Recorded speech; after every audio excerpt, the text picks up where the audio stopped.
ओम शांति।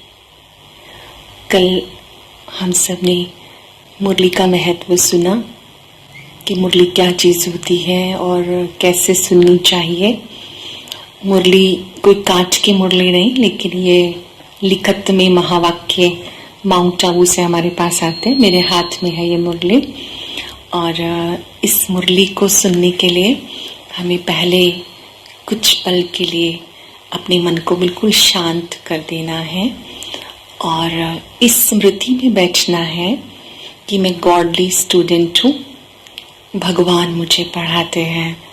क्योंकि परमात्मा जिन्हें इस मुरली में बार बार बाबा शब्द से संबोधित किया गया है, कहीं कहीं बाप शब्द कहा गया है, तो हमें ये बात समझ लेनी है कि ये जो बाबा शब्द आ रहा है ये उस परम शिक्षक के लिए, निराकार शिव महाज्योति के लिए शब्द आए हैं। इस मुरली को हम सब ने एकाग्र होकर सुनना है। अपने हाथ में डायरी पेन भी रखेंगे और मुरली की जो मुख्य बातें हैं उनको हम नोट करेंगे ताकि हम उन्हें बाद में रिवाइज कर सकें। जब हम मुरली सुने तो आत्मिक स्मृति में बैठे और कोई भी सुनाए, निमित्त कोई भी बहन हो सकती है, कोई दीदी हो सकती है। हमारी बुद्धि में ये चीज़ पक्की रहनी चाहिए कि गॉड मेरे टीचर है और मैं उनका गॉडली स्टूडेंट हूँ। जो महावाक्य हैं वो परम पिता के हैं, उन्होंने जो कहा वो मेरे लिए कहा है। हमारी बुद्धि में वो परम पिता परमात्मा रहेंगे तो बुद्धि में ज्ञान बैठेगा। हमें कभी भी सुनाने वालों को कभी किसी से कंपैरिजन नहीं करना है। हमें ये समझना है कि ये ज्ञान की बातें, ये महावाक्य जो शिव बाबा ने उच्चारे वो मेरे लिए कहे हैं। जो कुछ हम सुनते हैं वैसा वैसा हम चित्र बनाते हैं, तो उससे ना बहुत ही सहज हमें ज्ञान की बातें बुद्धि में याद हो जाती हैं। हमारा मन चित्रों की भाषा अधिक समझता है। जैसे बाबा मुरली सुनाते समय कभी परम धाम की बात करते हैं तो हमने परम धाम का विजन चित्रों में देखा है। ऐसे कभी बाबा सतयुग की बात करते हैं तो जहाँ की भी बात करते हैं हम अपनी बुद्धि को वहाँ लेके जाएंगे। मुरली सुनते समय हम इस ईश्वरीय नशे में पहले 1 मिनट के लिए स्थित हो जाते हैं कि मैं गॉडली स्टूडेंट हूँ, गॉड मुझे पढ़ा रहे हैं। आप इस साइलेंस में बैठे और फिर एकाग्र होकर बाबा की बात सुनेंगे, परम पिता की बात सुनेंगे, गॉड के महावाक्य सुनेंगे। भगवान वाच, जैसे श्रीमद् भगवद गीता में है कि जब मुरली बजती थी तो गोपियां दौड़ी दौड़ी आती थी। हमने भागवत में ये वाली बात सुनी हुई है। तो वो कौन सी मुरली है? वो ईश्वरीय महावाक्य हैं जिन्हें सुनने के लिए हम अपने कार्यों को भी विराम दे करके फिर हम मुरली के लिए पहुंचते हैं। चाहे सुनते हैं या पढ़ते हैं तो हमें एक अच्छी गोपिका बन के मुरली सुननी है। मुरली का सुख लेना है, अतीन्द्रिय सुख लेना है। जब हम ध्यान से सुनते हैं, एकाग्र होकर सुनते हैं तो सच में मन को बहुत रस मिलता है। इसको हमें केवल ऐसे नहीं पढ़ना लाइक न्यूज़पेपर फटाफट पढ़ दिया, फिर आपको लगेगा कि तो सारी बातें एक जैसी ही हैं। लेकिन जब आप इससे अच्छे से एकाग्र होकर सुनेंगे तो आपको लगेगा कि ये बातें तो बहुत वैल्यूएबल हैं। और कोई भी बात, कोई भी शब्द हो सकता है कि वो हमें समझ में अभी ना आ रहा हो। परमात्मा तो ज्ञान सागर है, तो प्रतिदिन सुनते सुनते हमें वो बातें क्लियर होने लगती हैं। क्योंकि हमारी महावाक्य जो भी हम सुन रहे हैं परमात्मा के, उसमें हमारे प्रश्नों का भी समाधान होता है। अब देखना, जब आप रोज मुरली सुनेंगे ना तो जो जो आपके मन में प्रश्न उठते हैं वो आपको इसमें जवाब मिलता जाएगा। तो अब आप तैयार हैं बाबा की मुरली सुनने के लिए? तो आप अपने मन में ये वाला विचार लाएंगे कि मैं बहुत भाग्यवान आत्मा हूँ जो भगवान मुझे परम धाम से पढ़ाने के लिए आते हैं। बाबा आप मुझे पढ़ाओ और मैं पढ़ने के लिए तैयार हूँ। चलिए सुनते हैं। आज बाबा ने अपने महावाक्यों में हमें क्या क्या कहा। आज के महावाक्यों का सार है, बाबा ने कहा, मीठे बच्चे, सर्वोत्तम युग ये संगम है, इसमें तुम आत्माएं परमात्मा बाप से मिलती हो, ये है सच्चा सच्चा कुंभ। ध्यान से समझेंगे। हम सब ने युगों के बारे में सुना, सतयुग, त्रेता, द्वापर, कलयुग। अभी कलयुग और सतयुग के बीच का जो टाइम है, इसको हम कहते हैं पुरुषोत्तम संगम युग। इस संगम युग में आत्मा और परमात्मा का मिलन होता है, ये मन का मिलन होता है। इसी को सच्चा कुंभ कहते हैं। दो नदियों का जहाँ मेल होता है तो कहते हैं कुंभ है यहाँ। ठीक इसी तरह इस संगम युग में हम आत्माओं का परमात्मा से मिलन होता है। क्वेश्चन है, कौन सा पाठ बाप पढ़ाते हैं? कोई मनुष्य नहीं पढ़ा सकता। बाप मतलब गॉड फादर। ऐसा कौन सा लेसन है जो गॉड ही आके हमें पढ़ाते हैं, कोई मनुष्य नहीं पढ़ाता। ऐसे तो बहुत सारे टीचर है दुनिया में, बहुत सारी पढ़ाई है, स्टडीज हैं, लेकिन ये मनुष्य से देवता बनने की पढ़ाई है जो गॉड खुद पढ़ाते हैं। तो ऐसी कौन सी पढ़ाई है जो भगवान के सिवाय कोई नहीं पढ़ा सकता? तो बहुत सुंदर बात है इसमें। आप सब भी सोच लेंगे कि कौन सी पढ़ाई है। परमात्मा पिता ने समझाया, देही अभिमानी बनने का पाठ एक बाप पढ़ाते हैं। ये पाठ कोई भी देहधारी नहीं पढ़ा सकता। अब आपके लिए ये देही अभिमानी शब्द बिल्कुल नया है, क्योंकि आपने देह अभिमान शब्द तो सुना है, जिसको हम बॉडी कॉन्शियस कहते हैं, और देही अभिमानी ये सोल कॉन्शियस के लिए आता है। देह अभिमान क्या होता है? जैसे किसी के भी ड्रेस को देखना, चश्मे को देखना, शूज को देखना।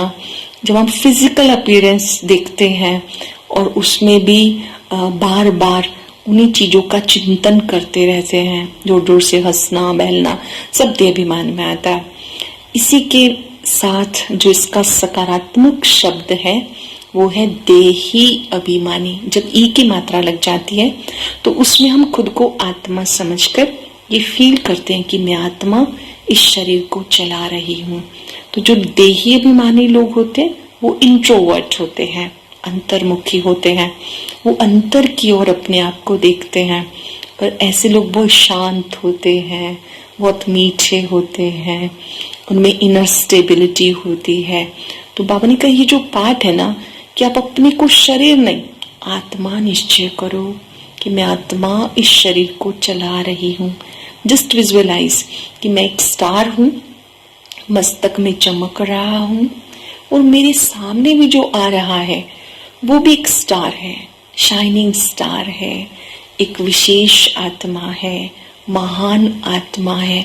तो ये जो आपकी दृष्टि दूसरे के लिए गई, आत्मा पर गई, आत्मा के गुणों पर गई, ये है देही अभिमानी बनने का पाठ। ये पाठ परमात्मा के सिवाय कोई नहीं पढ़ा सकता। सच में ये एक इतना आसान पाठ है, और अभ्यास नहीं करेंगे तो मुश्किल भी लगता है। शुरू शुरू में आपको भी लग रहा होगा कि अपने को आत्मा कैसे समझे। इसके लिए बहुत अच्छी एक प्रैक्टिस आप करेंगे कि जैसे जब आप रात्रि के समय में आकाश की ओर देखते हैं तो सितारे होते हैं, तो आप ये फील करें कि मैं एक शाइनिंग स्टार हूँ।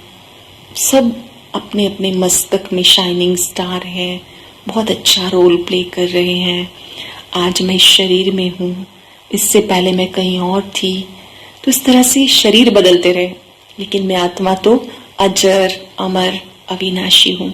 यह है सोल कॉन्शियस बनना। इसका फायदा क्या होता है कि आप संसार में रहते हुए संसार से डिटैच रहना सीख जाते हैं। सोल कॉन्शियस बनने से आपको सबके गुण नजर आएंगे, अवगुण नजर नहीं आएंगे। और हमारी ये प्रॉब्लम हो गई है आजकल कि हमें सबके अवगुण नजर आते हैं, और इतने सारे अवगुणों को हमने भर लिया अपने दिमाग में कि हमारा दिमाग एक डस्टबिन बन गया है। तो देह अभिमान की बजाय हमें देही अभिमानी बनना है। ये चैप्टर सिवाय गॉड के हमें कोई भी नहीं पढ़ा सकता। जब भी हम किसी से मिलते हैं, किसी की ओर देखते हैं, तो हमें 5 तत्वों से बनी हुई देह को प्रकाश का शरीर समझना है, और उनके मस्तक में आत्मा को देखते हुए एक शुभ संकल्प करना है कि हम आत्मा रूप में भाई भाई हैं, एक ही परिवार के हैं, परमात्मा के बच्चे हैं, शिव बाबा के बच्चे हैं। मैं समझता आपको क्लियर हो गया होगा देही अभिमान क्या है और देही अभिमानी क्या है। जब हम देही अभिमानी बनते हैं तो हमें विश्व एक परिवार लगता है और हमारे मन में किसी के लिए भी कोई घृणा भाव नहीं रहता। तो बाबा ने कहा, मतलब बाबा ने हम सबको समझाया कि देही अभिमानी बनने का पाठ बाबा तुम्हें पढ़ाते हैं। ये पाठ कोई देहधारी नहीं पढ़ा सकता। पहले पहले तुम्हें आत्मा का ही ज्ञान मिलता है। जब हम इस ज्ञान मार्ग में आते हैं, ईश्वरीय विद्यार्थी बनते हैं, तो पहले पहले आत्मा का ज्ञान मिलता है। जानते हो, हम आत्माएं परम धाम से एक्टर बन पार्ट बजाने आए हैं। अब ये नाटक पूरा हो रहा है। सृष्टि चक्र जो है ये निरंतर चलता रहता है। सतयुग, त्रेता, द्वापर, कलयुग। अब ये नाटक पूरा हो रहा है, फिर से सतयुग आने वाला है। ये ड्रामा बना बनाया है, इसे कोई ने बनाया नहीं, इसलिए इसका आदि और अंत भी नहीं है।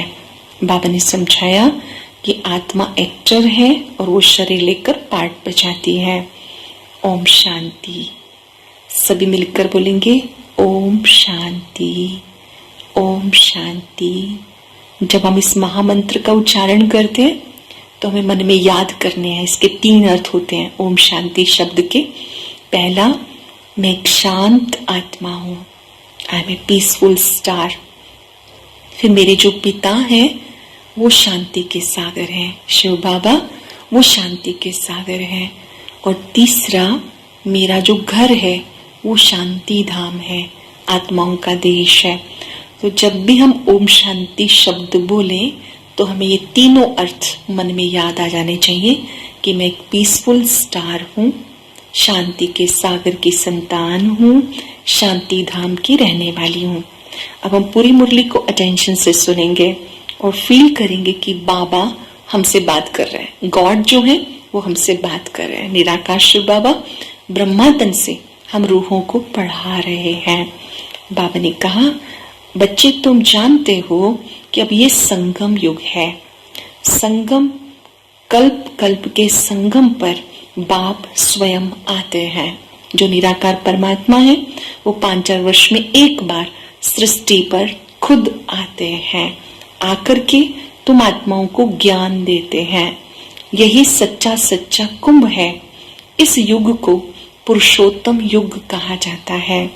तुम जानते हो हम सब एक बाप के बच्चे हैं। गाते हैं हिंदू, मुस्लिम, सिख, ईसाई आपस में सब भाई भाई। अब तुम अपने को भाई भाई समझते हो। कितना सुंदर पाठ है ये। अगर हम पढ़ लें तो संसार में कोई लड़ाई झगड़ा ही ना हो, क्योंकि हम सब एक पिता के बच्चे हैं। हर 5,000 वर्ष में एक बार शिव बाबा धरती पर आते हैं, आत्माओं के अंदर फिर से शक्ति भरने के लिए, उन्हें फिर से पावन बनाने के लिए, आत्मा की सोई हुई शक्तियों को जगाने के लिए। कल्प कहते 5,000 वर्ष के समूह को। 5,000 वर्ष में एक बार बाबा आते हैं। और बड़ी अच्छी खुशखबरी कि अब वो आ चुके हैं, अपना कार्य कर रहे हैं और अब वो जाने की तैयारी में है। बाबा ने कहा, अब मैं तुम बच्चों को वापस घर ले जाने के लिए आया हूँ। घर चलना है तो उसके लिए देह सहित देह के सब संबंधों को भूल जाना है। यहाँ में ध्यान देना है कि हमारा जो घर है वो परम धाम है, वहां जाने की तैयारी करनी है। क्या तैयारी करेंगे? अपनी बुद्धि को सब तरफ से डिटैच कर लेना और ये याद रखना कि मैं इस सृष्टि पर मेहमान हूँ। मैं जो भी कर्म करूं मुझे ये याद रहे कि मुझे किसी भी कार्य में फंसना नहीं। परिवार में, कार्यों में, सब कुछ करते हुए भी डिटैच रहना है। घर गृहस्थ की रचना रच के उसे छोड़ के चले जाना कायरता है, फंस जाना कमजोरी है। तो ना तो हमें कमजोर बनना है, ना हमें फंसना है, बल्कि कार्य करते करते इस कर्म क्षेत्र पर याद रखें कि अब वापस घर जाने का टाइम है।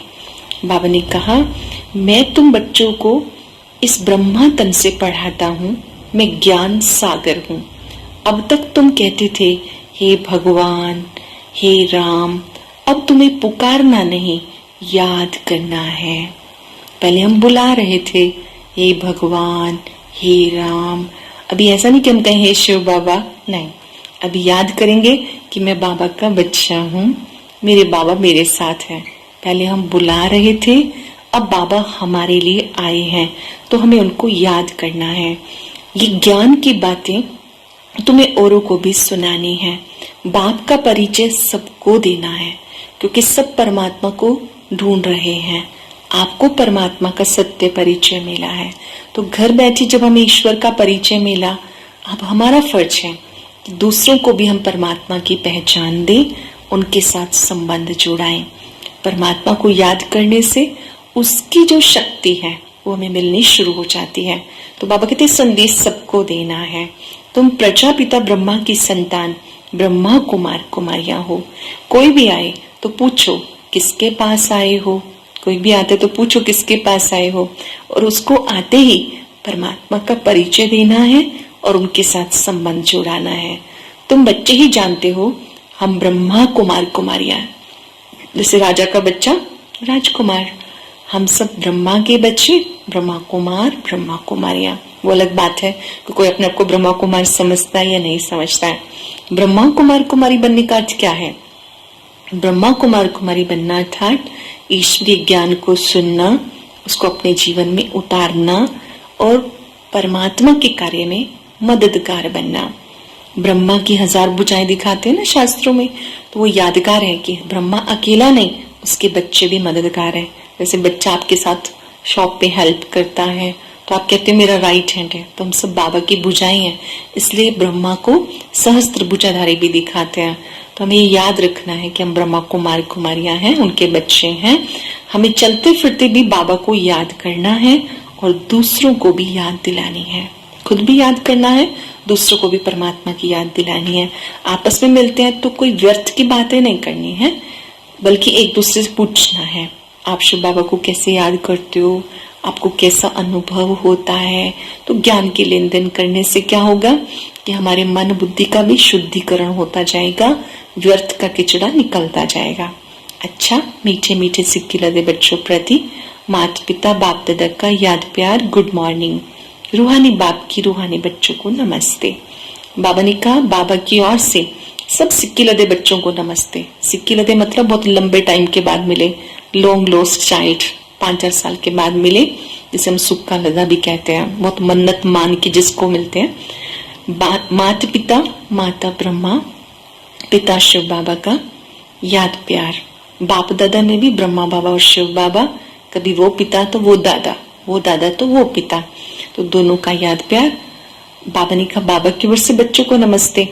हम सब मिलके जवाब देते, आप भी देंगे और साथ साथ जब भी ये नमस्ते आएगी तो हम सब मिलके बोला करेंगे, रूहानी बच्चों की रूहानी बाप दादा को याद प्यार, नमस्ते, गुड मॉर्निंग। हम सब की ओर से भी बाबा को नमस्ते।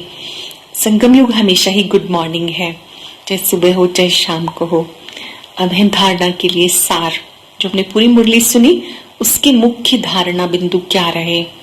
जैसे अगर आप शुरू से याद करें तो बाबा ने मीठे बच्चे कह के संगम युग का महत्व बताया, फिर बाबा ने इविल बातों से बचने की बात कही, और एक दूसरे के मस्तक में स्टार देखना, देही अभिमानी बनने का पाठ बाबा पढ़ाते हैं।